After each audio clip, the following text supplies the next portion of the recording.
want to do is I'd like to show you guys how you're going to be making some bowls made from slabs. This is a double-sided texture bowl.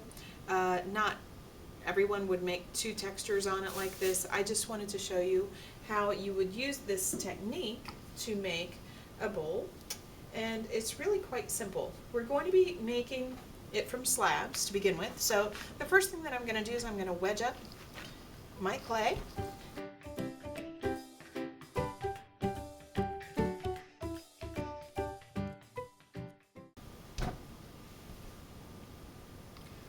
Once I have my clay wedged, then what I'm going to do is I'm going to begin to flatten it a little bit.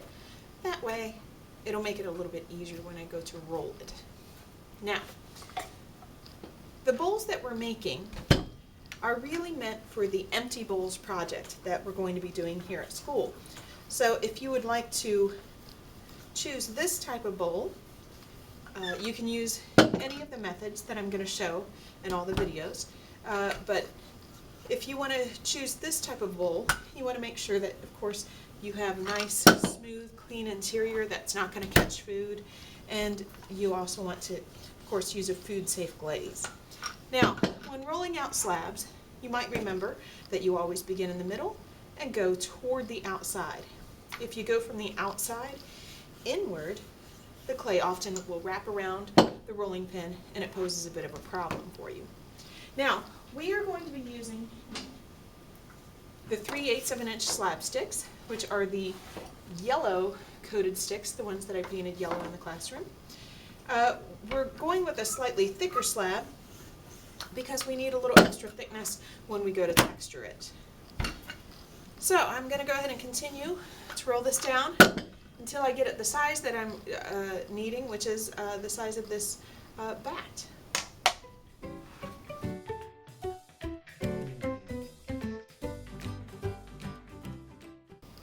Okay, I know I'm down to the final thickness when my rolling pin touches the sticks on either side and I can hear it hit. And of course, you always want to make sure that you're lifting the clay up off the table because it will get stuck otherwise. Okay, I'll set these to the side. Now, anytime you're working with a slab, you always want to take a rib after you've rolled it and you want to compress the slab. That compression does two things. Obviously, it will smooth the canvas texture out. That's not really a problem if you have a canvas texture in there. But more importantly, the compression is going to compress the surface particles of the clay, and it will make your slab considerably stronger than if you had not compressed it. So, once I compress that side, I'm going to flip it, and I'm going to compress the opposite side.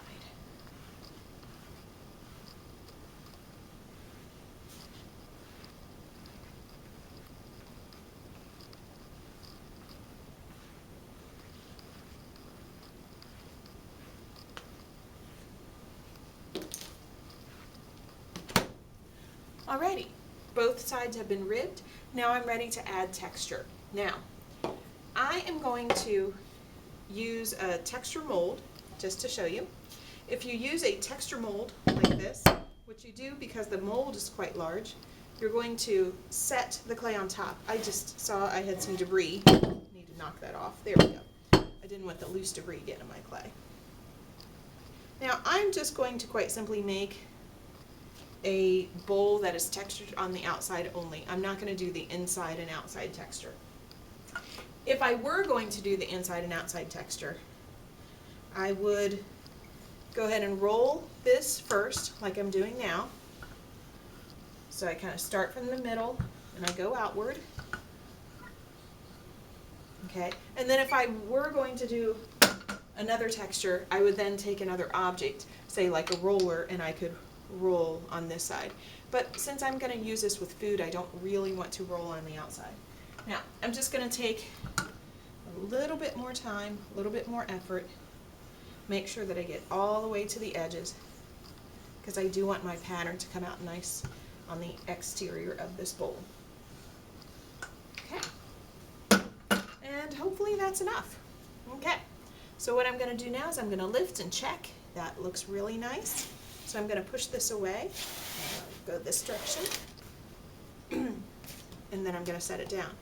Now, the white stuff that you see on there is probably cornstarch, because cornstarch is something that we often use with mold to prevent the clay from getting stuck. Hopefully it's not plaster. Yeah, that's just cornstarch. Cornstarch will burn out and you will not even notice it. Now what I'm going to do, so I'm going to gently lay this on top, and I'm then going to use a needle tool. I'm going to trim away the excess.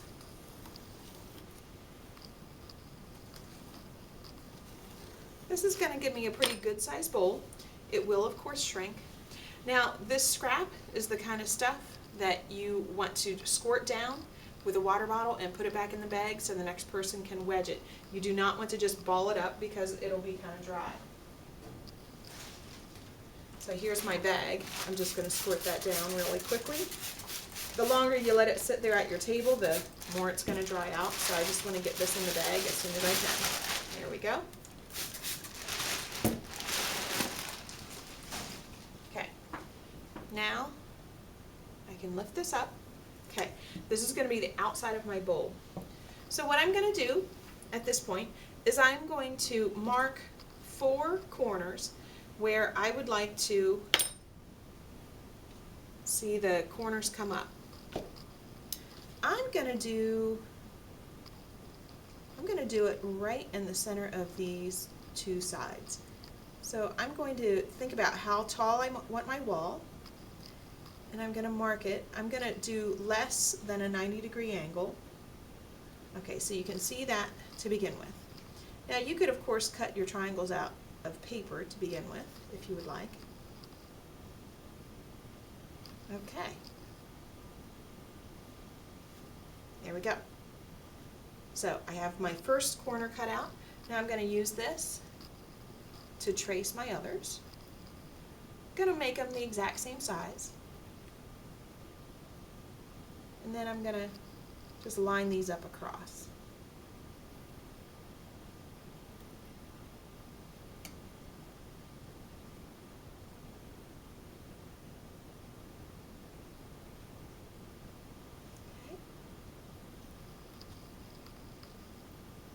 There we go. Okay, now I can pull out all of these. Okay, now that I have, this is the floor and the walls of my bowl. Now what I'm going to do is I'm going to flip it gently,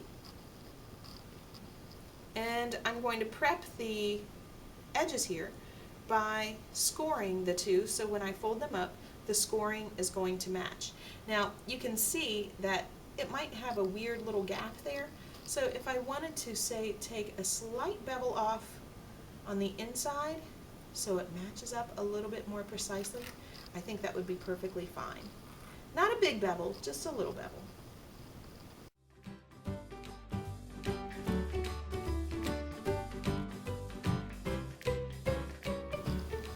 Okay, now that I have those corners cut and slightly beveled, I'm going to come in here and I'm going to score. I'm going to score rather generously right on the inside corner of all of these.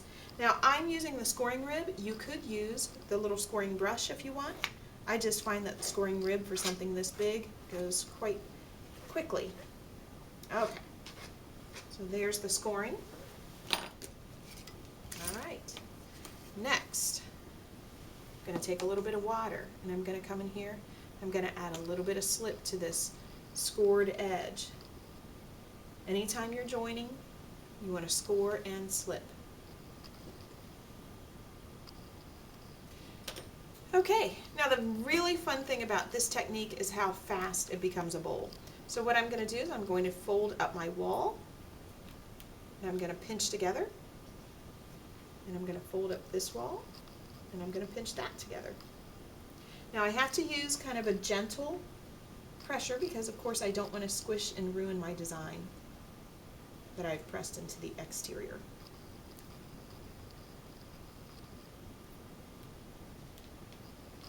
Okay, there we go. Now, this sort of edge up here at the corner, I definitely want to blend it. Okay, I now have the corners blended here. Now what I would like to do is on the exterior, I just want to make sure that these corners are pushed together so we don't have any gapping.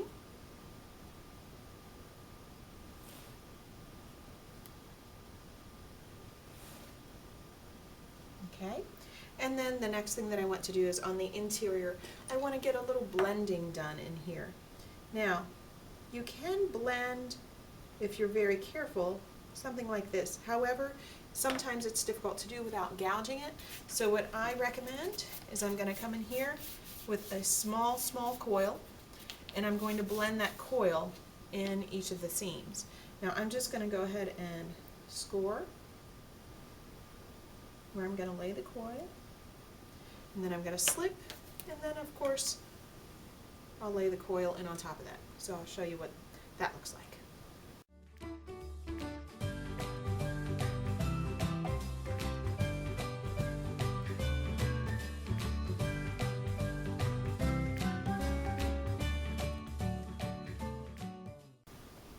Okay, I have the coils laid in there, and now I'm going to blend.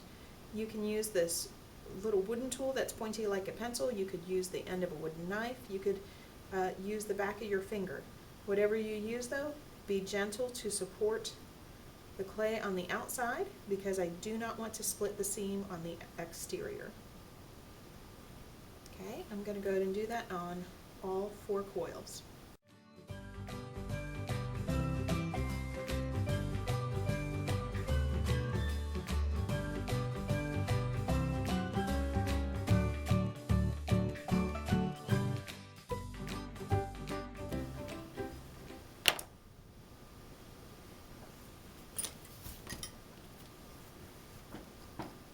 Alright, now that I have the coils in there and blended, I'm just going to tidy up this corner by using a rib.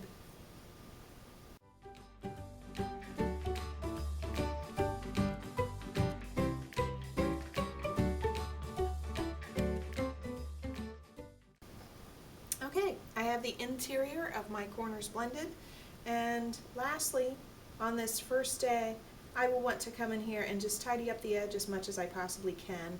I'm going to rib off some of the chunks that might have occurred, and after it's leather hard, I can come back in here and clean it up a little bit more easily, but the more you can clean on the first day, the faster the cleaning goes on the second.